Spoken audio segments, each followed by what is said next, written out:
Hello বন্ধুরা, সবাই কেমন আছেন? আশা করি আপনারা খুব ভালো আছেন। আজ আমি নিয়ে চলে এসেছি একটা ইন্টারেস্টিং রেসিপি, চিকেন কষা। চটজলদি চিকেন কষা বানাতে গেলে এই রেসিপিটা পুরোটা দেখতে হবে। একটুকু স্কিপ করলে অনেক কিছু মিস করবেন। দেখতেই পাচ্ছেন কতটা সুস্বাদু হয়েছে এই খাবারটা। তো বন্ধুরা, চলো শুরু করা যাক আমার এই সুন্দর একটা রেসিপি।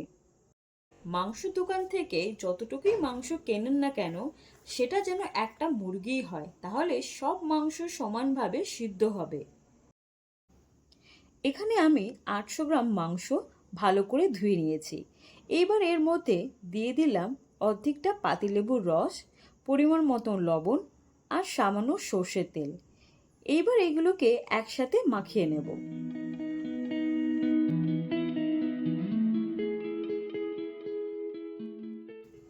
ভালো করে মাখিয়ে নেবেন যাতে লবণ আর পাতিলেবুর রস সব মাংসতে সমানভাবে লেগে যায়। মাংস কষা কিন্তু সর্ষের তেলেই ভালো লাগে, তাই আমি কড়াইতে 1/3 কাপের মতো সর্ষের তেল দিয়ে দিলাম। এখানে আমি একটা তেজপাতা দিয়ে দিলাম, সামান্য চিনি,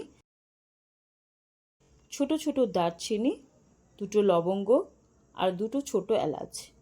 এগুলো হালকা করে ফ্রাই করে নেব। তারপরে কেটে রাখা পেঁয়াজগুলোকে এর মধ্যে দিয়ে দেব।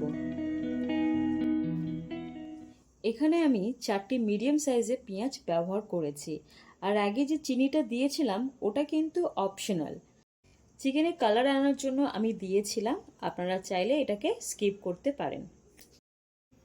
এবার দিয়ে দিচ্ছি 4 চামচ আদা রসুন বাটা। এখন এইগুলোকে মিডিয়াম ফ্রাই করে নেব। দিয়ে দিচ্ছি কাঁচা লঙ্কা বাটা 2 চামচ,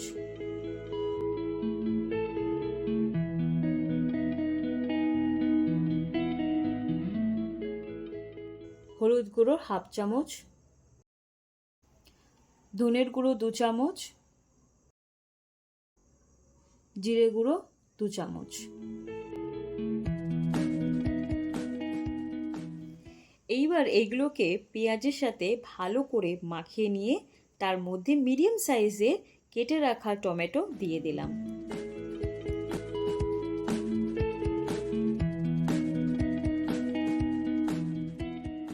দিয়ে দিচ্ছি স্বাদ মতন লবণ।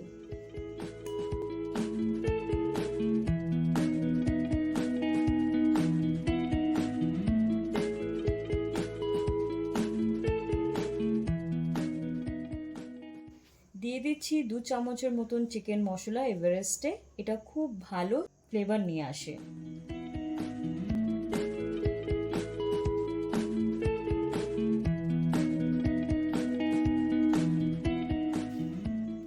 দিয়ে দিচ্ছি 2 চামচ কাশ্মীরি লঙ্কার গুঁড়ো।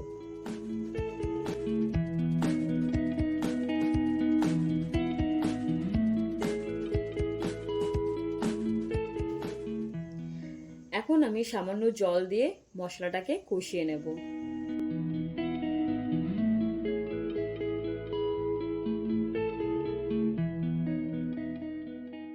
দেখুন মশলা থেকে তেল বেরিয়ে এসছে। এবার আমি মাংসগুলোকে দিয়ে দেব।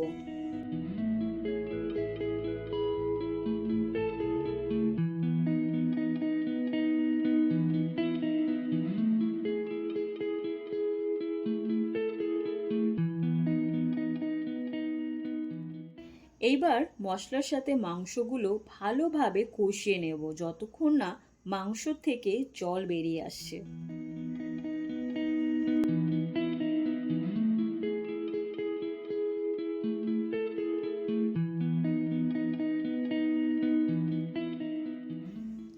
এইবার এর মধ্যে ভেজে রাখা আলু দিয়ে দিচ্ছি। যেহেতু আলুগুলো ফ্রাই করার সময় 50% সেদ্ধ হয়ে গিয়েছিল, তাই মাংসটাকে ঢাকা দিয়ে একটু ফুটিয়ে নামিয়ে নেব।